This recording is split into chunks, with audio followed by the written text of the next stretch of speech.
ऋषि कौन थे? ऋषि को, योगी को या आर्य को? ऋषि और आर्य एक ही शब्द में है। ऋषि का मतलब होता है प्रगतिशील, जो हमेशा अपनी उन्नति करते हैं।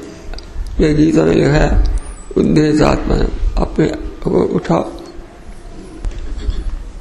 संसार के अंदर अपना धर्म फैलाओ, अपने योग को फैलाओ। ये है ऋषि का मतलब। तो ऋषि लोग कहलाते थे, लेकिन उनकी जाति आर्य थी और हम उन्हीं के संतान हैं। कब से थे? संसार के आदि से। आप हिंदू धर्म का इतिहास पढ़ें, लिखा होगा कि 9 द्वीप थे, महाद्वीप, और उनमें एक जम्बू द्वीप भी था, जिसको आज एशिया कहते हैं। वहां बसते थे। और भी जातियां थी, लेकिन ये जाति जो थी विशेष थी। इनका ज्ञान था, सदाचार था और हिम्मत भी थी। तो इनका एक आसन था, इनके राजा का इंद्रासन, और उनका अगर दुश्मन होता था तो उसको अवश्य विजय करते थे। युद्ध करना भी इनका काम था। तो देव, दूसरी जाति जो थी वहां पर जम्बूद्वीप में, वो असुर थे। असुर और देव, ये इनको, ये जो आर्य जाति थी, उसका इतिहास चलता है कि एक राजा था कश्यप, उसकी 2 पत्नियां थीं, दिति और ऋति, और दोनों के संतानों नाम पड़े। दिति का दैत्य और अदिति का आदित्य। वो आदित्य जो थे उनको देवता कहलाते थे। तो उनका संग्राम जो हुआ, असुर हुआ, तो देवासुर संग्राम हुआ और देवता जीत गए। अब वो जाति जो थी आर्य जाति, वो बहुत ऊंची जाति थी। उन्हीं के शास्त्र वेद लिखे गए, ऋग्वेद, जिसमें उस जाति का गुण बतलाए हैं और वो क्या करते थे ये बतलाया है। अब ये जो बात है कि कब थे जो हमारा कैलेंडर चलता है, वो चूंकि बहुत प्राचीन लाखों साल का है, उसको युगों में बांटते हैं ऋषि लोग। सतयुग, त्रेता, द्वापर और कलियुग। एक एक युग लाखों वर्ष का होता है, एक एक युग। तो उस युग के अंदर जो ऋषि थे, उन्होंने वेदों की रचना भी की और वेद प्रसिद्ध हुआ। उस युग में एक अवतार भी हुआ, जिसको वामन अवतार कहते हैं। भगवान का रूप था, आर्य जाति का नेता था। अवतार इसलिए बन जाता है जो विशिष्ट काम करता है। उसने असुरों के ऊपर विजय प्राप्त की और उनके अपने भाइयों का साथ झगड़ा था, लेकिन उनको राज्य नहीं दिया। राज्य खुद करने लगा और जाति का विस्तार किया और जाति को जम्बूद्वीप से धीरे धीरे भारत के अंदर भी लाया। वो एक युग था जिसमें वेद लिखे और इसलिए वो विशिष्ट काम के लिए ब्राह्मण अवतार कहलाया। अब हम देखें वो ऋषि लोग जो उनकी दिनचर्या क्या थी। ऋषि सब ऋषि थे, ऋषि साधु नहीं, मतलब उनका जीवन ऋषि बन था। हमें भी ऋषि बनना है। और उनकी दिनचर्या क्या थी, वही दिनचर्या में बनानी है, वैसे ही बनना है। वो क्या करते थे, वह योगी थे, इसे योगी कहते हैं। योग करते थे, वेदों का भी जिक्र है उसमें, और वो ईश्वर भक्ति करते थे और वेदों का पाठ करते थे। ये जीवन था। अब प्रभु कहते हैं कि आप भी अपना जीवन ऐसा बनाओ,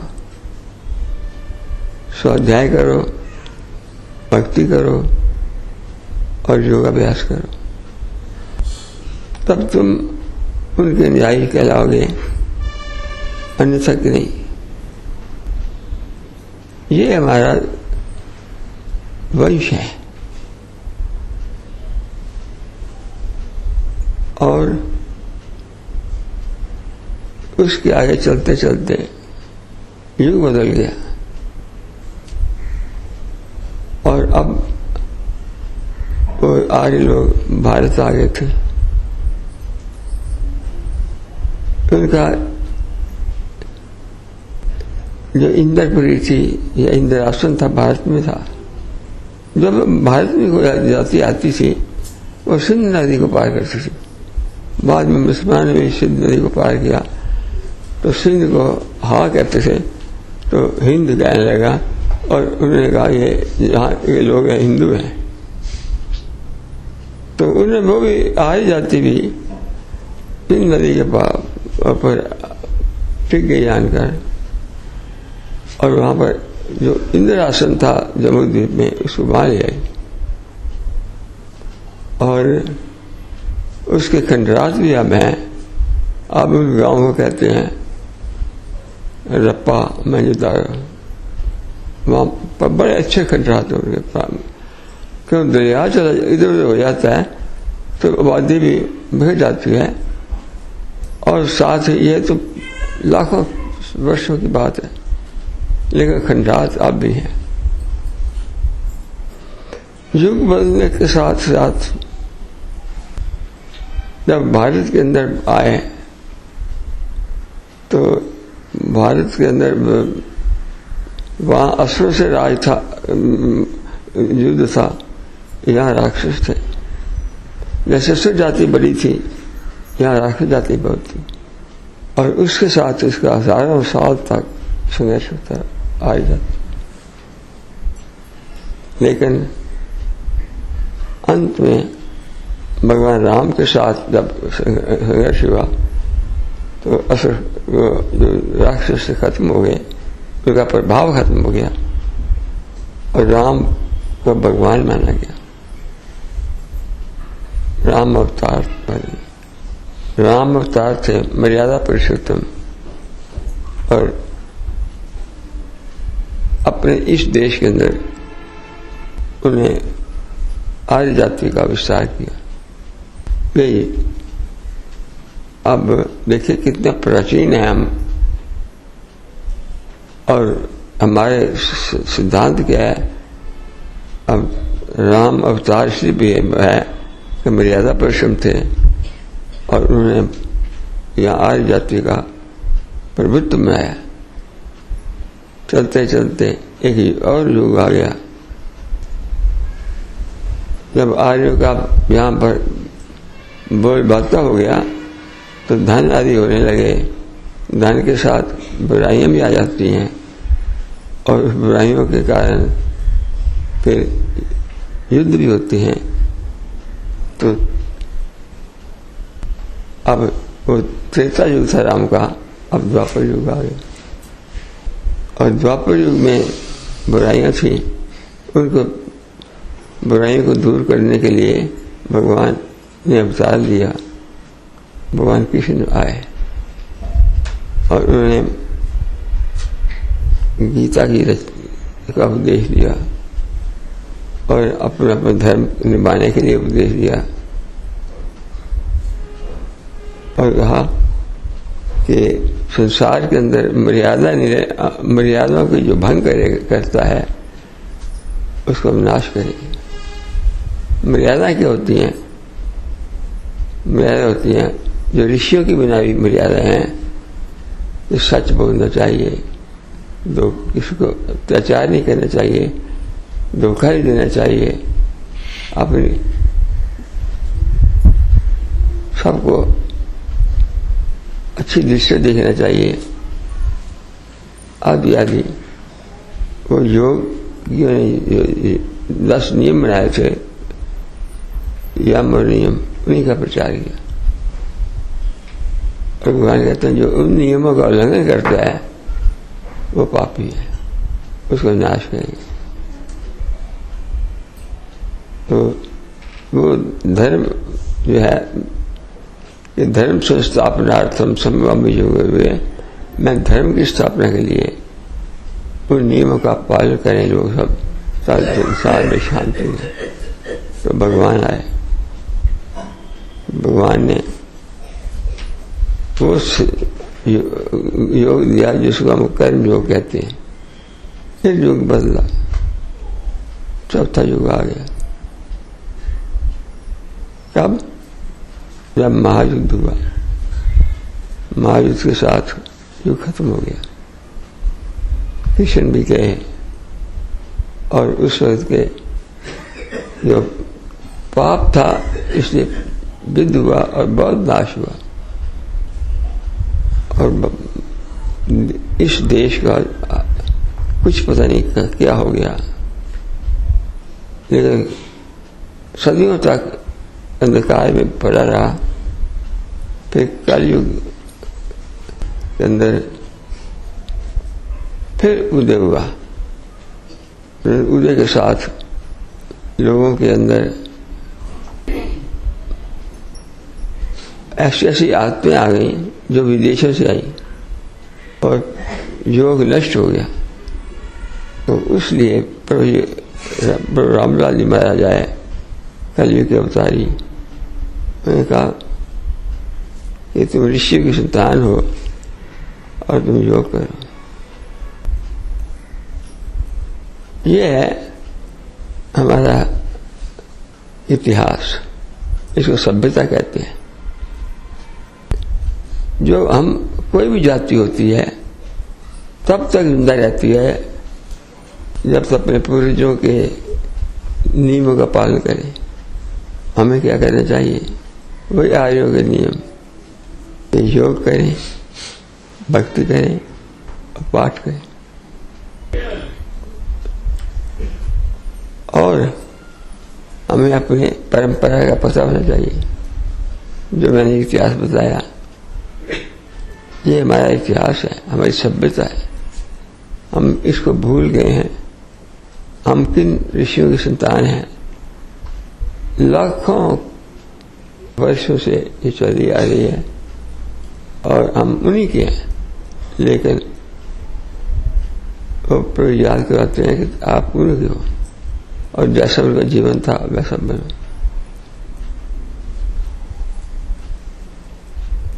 वो उनके जो योग और भक्ति के नियम थे और दूसरा उनको भूले नहीं। हम उनकी संतानें हैं। और भगवान कृष्ण ने क्या बतलाया, राम ने क्या बतलाया, वामन की जो ऋषिपन था उसको देखें।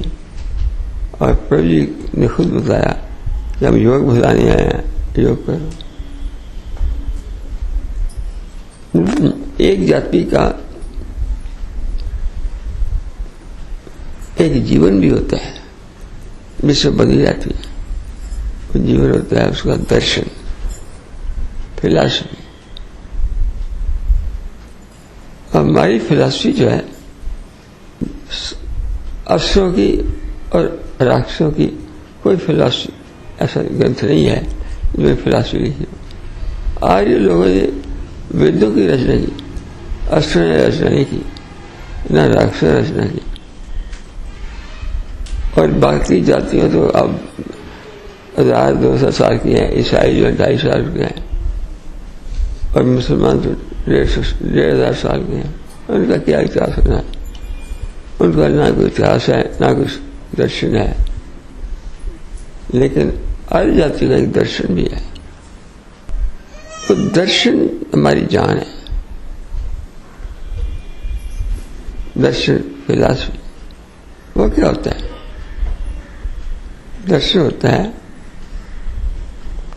कि इस सृष्टि का रचने वाला कौन है? ये सृष्टि किस चीज की रची है? और हम क्या हैं? हमने क्या करना है? ये जो फिलॉसफी है, ये दर्शन कहते हैं। वेदों के बाद हमारी फिलॉसफी चली उपनिषदों की। उपनिषदों में बतलाया है कि तुम आत्मा हो, ब्रह्म हो, माया नहीं हो। उसके बाद 6 दर्शन चले, योग दर्शन, सांख्य दर्शन, वैशेषिक दर्शन। 6 दर्शन चले, उनमें ज्ञान है। और फिर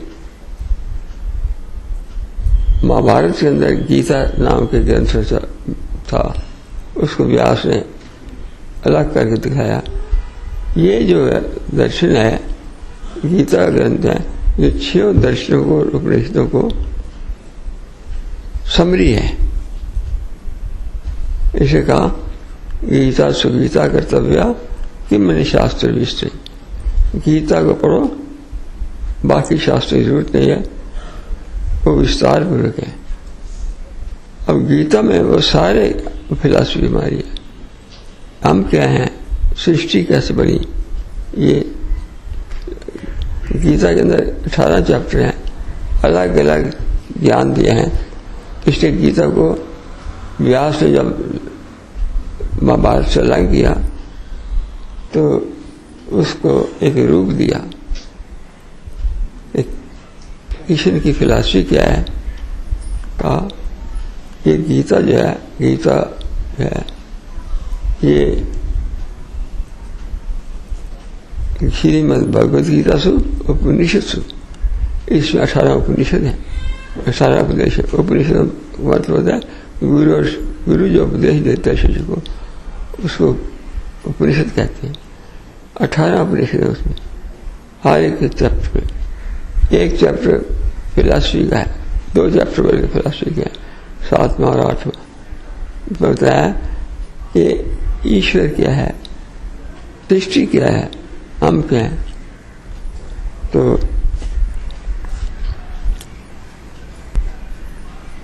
बड़े सरल रूप में आपकी हिंदी की पुस्तक में दिया है, संस्कृत में भी तो है ही, हिंदी में सरल रूप में दिया है। ये समझ आ जाती है कि ये जो हमारा फिलॉसफी है, हमारा दर्शन है, और दुनिया के इतना इन विषय में दर्शन कोई नहीं है, किसी भी जाति का नहीं है, किसी देश में नहीं है। इसलिए जब हमारे उपनिषदों को लोग पढ़ते हैं बाहर के, तो बहुत चकित होते हैं कि कितना ज्ञान है, और गीता को पढ़ते हैं कितना ज्ञान है। आज मैं उस गीता में से बहुत दर्शन के थोड़ा सा बताऊंगा। आपको याद रखना चाहिए कि वो समरी है हमारे ये दर्शनों की, वो भी पढ़ सकते हैं। जैसे योग दर्शन हमारा विचार कांड है, तो विचार कांड योग दर्शन ही है, लेकिन मुश्किल है। तो गीता क्या कहती है कि एक ब्रह्म है, वही शक्ति है, सर्वव्यापक है, उसी के एक रूप बन गए। एक उनको जो रूप बने, उनको शक्ति मिली। तो मैं आपकी गीता से कुछ शब्द सुनाता हूँ, ताकि आप बाद में पढ़ना, आप क्लियर हो जाएगा ये हमारा जो दर्शन है, जो हमारा इतिहास है, जो हमारी सभ्यता है, उस ज्ञान में तो यही है कि जो 4 युग हैं, इनमें जो जो कुछ हुआ वो हमारा इतिहास है, वही हमारी सभ्यता है। हमें उसको पूरी तरह याद करना चाहिए कि कहाँ से हम आए, कहाँ आ गए, और अब क्या है वो भी देखना है। तो वो हमारी सभ्यता है, हमारा वंश परंपरा है। और जो करते थे वो मैंने बताया, करते क्या थे आर्य लोग, 3 चीजें करते थे, ईश्वर की भक्ति, योग और वेद पाठ। हमें भी ऐसा कुछ करना है। तो अब गीता में जो दर्शन है, तीसरी चीज, वो संक्षेप में आपकी हिंदी वो स्पष्ट है। तो 4 लाइनें पढ़ के बताऊंगा और हमें पढ़ते रहना चाहिए।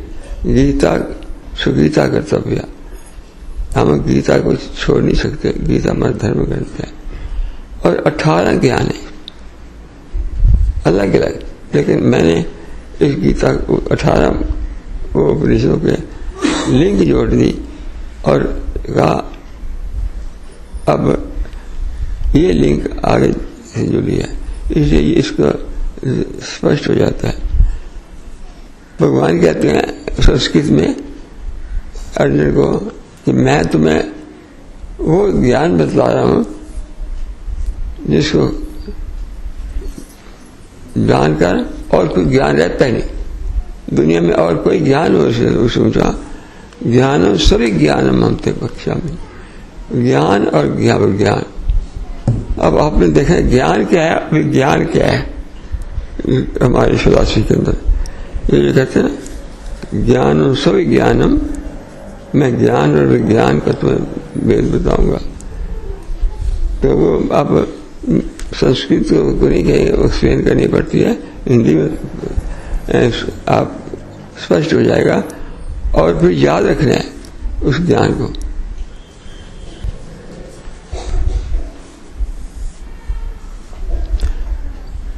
कहते हैं ज्ञान क्या होता है, आत्मा का जो ज्ञान है वही ज्ञान कहलाए। आत्मा क्या है, आत्मा को देखना, आत्मा को जानना, आत्मा को समझना, यह ज्ञान है। आत्मा का जो ज्ञान है वह ज्ञान है मीत।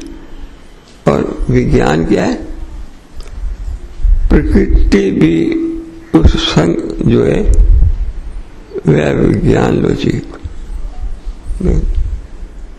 जो हमारी फिलॉसफी है उसके 2 रूप हैं, ज्ञान और विज्ञान। आत्मा को समझना ज्ञान है फिलॉसफी, और प्रकृति को समझना विज्ञान है। तो आत्मा का संबंध प्रकृति से क्या है ये बताते हैं गीता के अंदर।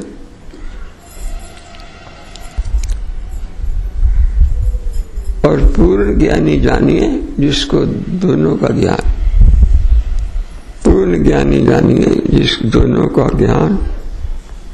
इस पाठ में ये बिना विज्ञान। तो गीता के 7वें अध्याय में दोनों का ज्ञान दिया, आत्मा का ज्ञान, आत्मा क्या क्या क्या क्या क्या काम है और प्रकृति का क्या काम है।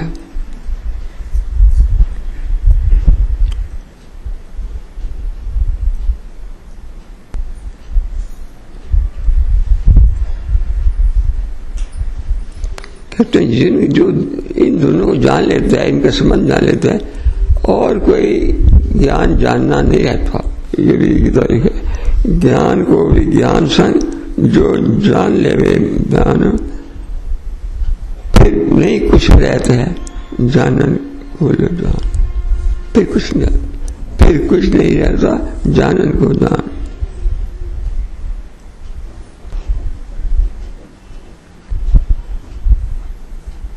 और वो योगी है इन शब्दों में जो दोनों को जान लेते हैं। दोनों को जो जानता योगी वही जान।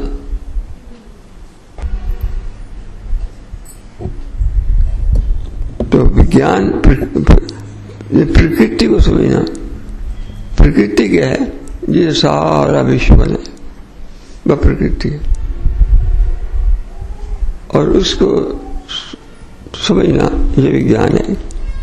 ये संसार नहीं, ये लोक लोकांतर उसी के बने हैं, और वही चीज है प्रकृति, तो वो विज्ञान है। और ईश्वर क्या है? जिसको एक तीसरी शक्ति है ईश्वर।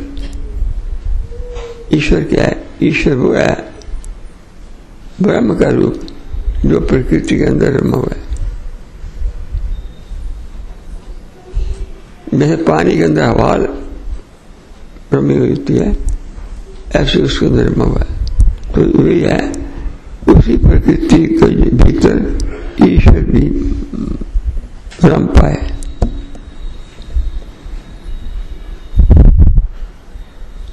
और उस प्रकृति के अंदर जो देखता है कि ईश्वर भी रिश्ता हुआ है, वो ईश्वर को भी जान लेता है। प्रकृति अंदर देखना जो ईश्वर को भेद ज्ञानी वैज्ञान होता है लोजन। तो अब तीन रूप हो गए, प्रकृति, ईश्वर और ब्रह्म। लेकिन हम क्या हैं?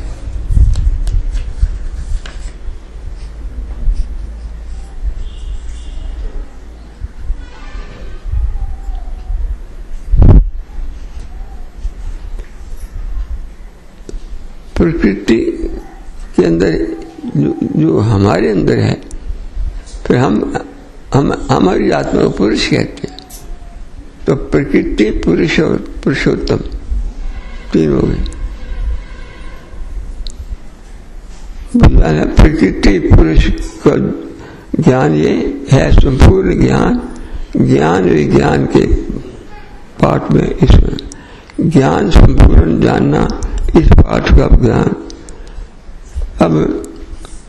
अब जो ज्ञान कहते हैं, ज्ञान और विज्ञान, प्रकृति और पुरुष का ज्ञान जो है, अगर दोनों का ना हो तो उसका ज्ञान अधूरा है। विज्ञान बिना ज्ञान अधूरा, ज्ञान बिना विज्ञान न पूरा। गीता में जो तत्व बताया, ज्ञान विज्ञान जो है, इसको ज्ञान विज्ञान का चक्र कहते हैं। लेकिन प्रकृति जो है, प्रकृति दो प्रकार की है। एक जिससे सृष्टि बनती है। अब हम बने हैं, बिना प्रकृति के हम नहीं रह सकते, और उसके हमारी आत्मा भी है। तो आत्मा को परा प्रकृति का, बड़ी प्रकृति जो इस सृष्टि के अंदर आती है, और जो प्रकृति है वो अपरा प्रकृति है। अब आगे बताएंगे कि प्रकृति है ये अपरा प्रकृति, ये किस चीज की बनी हुई है।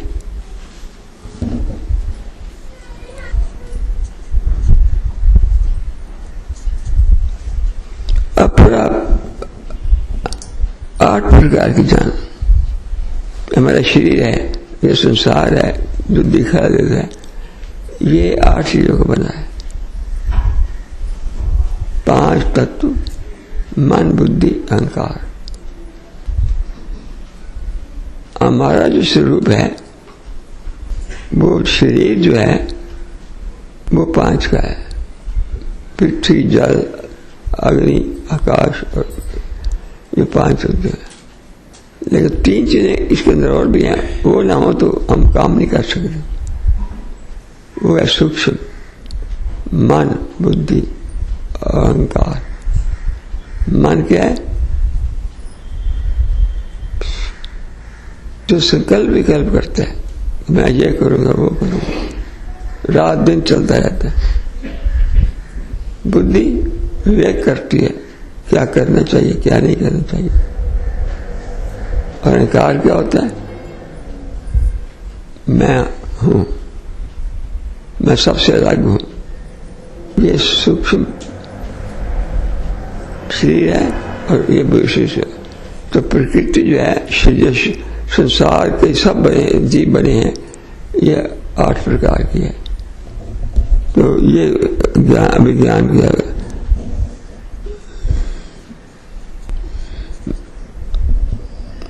अपराध 8 प्रकार की जान, भूमि, जल और आग पहचान, वायु, आकाश, मन है 3, तो 8 हो गए, तो 5 हो गए। बुद्धि और अहंकार 3, परा प्रकृति, जीवात्मा, ये परा ये है। और परा प्रकृति क्या है? जो जीवात्मा है, ईश्वर का अंश आता है इसके अंदर, उसके बगैर जो प्रकृति काम नहीं करेगी। तो परा प्रकृति, जीवात्मा पहचान जग रचना में मुख्य है। संसार तब आता है जो आत्मा आती है। तो आत्मा जो है वो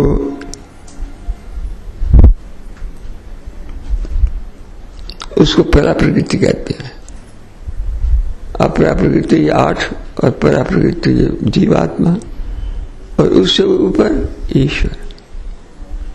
ईश्वर सबसे ऊपर जान भाई, कर्ता हर्ता ये पहला सृष्टि सबके अंदर है, और संसार रचता भी है, संसार का पालन भी करता है। ब्रह्मा विष्णु शिव वही है। ईश्वर का अब करें बखान जिमी गीता में ईश्वर का क्या रूप था? ईश्वर है क्या? तो ईश्वर कहते हैं ईश्वर कारण जगत का, संसार ईश्वर में है। और प्रलय का दान प्रलय वही करता है। ईश्वर के न कुछ परे योगी को पता लगता है कि ईश्वर से परे कुछ नहीं। ईश्वर ब्रह्म का ही रूप है, लेकिन ब्रह्म और ईश्वर क्या फर्क है ये अगले चैप्टर में बताते हैं गीता में। गीता की जो फिलॉसफी जो है यही आपको उपनिषद में मिलेगी, यही 6 दर्शन में मिलेगी। गीता एक संक्षेप में बताती है। ये भी समझना हमारा फर्ज है। हमें ये समझना है कि हम आर्य हैं। आर्य का धर्म क्या है? आर्य में कौन थे? 4 युगों के अंदर वो शक्तियां चलती आ रही हैं, लाखों वर्ष पुरानी। हम वो है जब ऋषि कहते हैं तुम आर्य हो, तुम ऋषि के संतान हो, तो हम वैसा बने, वैसा करें और समझें। और फिर वो ज्ञान है, बिना ज्ञान के आदमी मूर्ख है। और ये ज्ञान बता रहा है गीता, ये ज्ञान है हमारा कि ईश्वर को जानना, प्रकृति को जानना, पुरुष को जानना, ब्रह्म को जानना, ये ज्ञान है। कहीं दुनिया के अंदर ऐसा किसी धर्म में ये चीज नहीं है जो ज्ञान हमारे ग्रंथों के अंदर है। ईश्वर के न कुछ परे योगी लय पहचान, क्योंकि योगी जानता है कि ईश्वर क्या है, ईश्वर परे कुछ नहीं। जैसे कहाँ है वो ईश्वर? ऐसे पुराया हुआ है जैसे मनियों के अंदर धागा पुराया होता है। बिना धागे को बिखर जाए तो वही लगा मनिया जिमी पुरोई हो, सूत्र में ममीर, ईश्वर सबके भीत है, योगी लेता जो भी जिसके गुण है। और फिर ये ईश्वर सबके अंदर है, पर जो क्वालिटीज हैं उसमें गुण है वो कहाँ से आ गए? 5 तत्वों का गुण कहाँ आ गए? उनकी सुगंध कहाँ से आ गई? उनको रस कहाँ से आ गया? उनको शब्द कहाँ से आ गया? वो ईश्वर का। ईश्वर ना हो तो 5 तत्व कुछ नहीं है। यही है जो भी जिस भी गुण है ईश्वर से हो जान, ईश्वर बिन गुणहीन सब योगी बिना ईश्वर कुछ नहीं। ईश्वर की भक्ति करता है कि ईश्वर के बिना मैं भी कुछ नहीं। मेरे अंदर से ईश्वर निकल जाए तो मैं कुछ नहीं कर सकता। 3 गुणों से मोहित हो सके न जान, पर पता क्यों नहीं लगता? कि ईश्वर सब में है, ये ईश्वर करता है। प्रकृति के 3 गुण है, सत्व गुण, रजोगुण, तमोगुण। वो उसमें मोहित हो जाता है, भटकता रहता है, इस चीज को पहचान नहीं होता कि ईश्वर के कारण है, वो गुणों का समझता है। तो परम आत्मा भगवान को योगी लेते जान, परमात्मा ही ब्रह्म है। वो परमात्मा, जिसको परमात्मा कहते हैं, परमात्मा, परमेश्वर, ईश्वर, ये सब एक ही नाम है। और वो कहते हैं परमात्मा ही ब्रह्म है, अखंड मंडल का। परमात्मा और ब्रह्म है, ये ब्रह्म परमात्मा जो है उसको अखंड मंडल नहीं कहते, ब्रह्म अखंड मंडल कहते। वो तो इतना सूक्ष्म है ब्रह्म, ये सब के दर्शवाया हुआ है, परमात्मा के दर्शवाया हुआ है। उसका जो जानना योगी के ब्रह्म का। अब मैंने ये गीता के अंदर अगला एक चैप्टर, दूसरा चैप्टर, उस चैप्टर का जो शीर्षक है और ईश्वर, मैंने इसको मिलाकर आप जो जोड़ दिया है कि ब्रह्म शब्द को छोड़कर अर्जुन पूछी बात, ब्रह्म किसको कहते हैं मुझे बताओ, ब्रह्म होता क्या है। अब देखो अगला चैप्टर आया, उसका नाम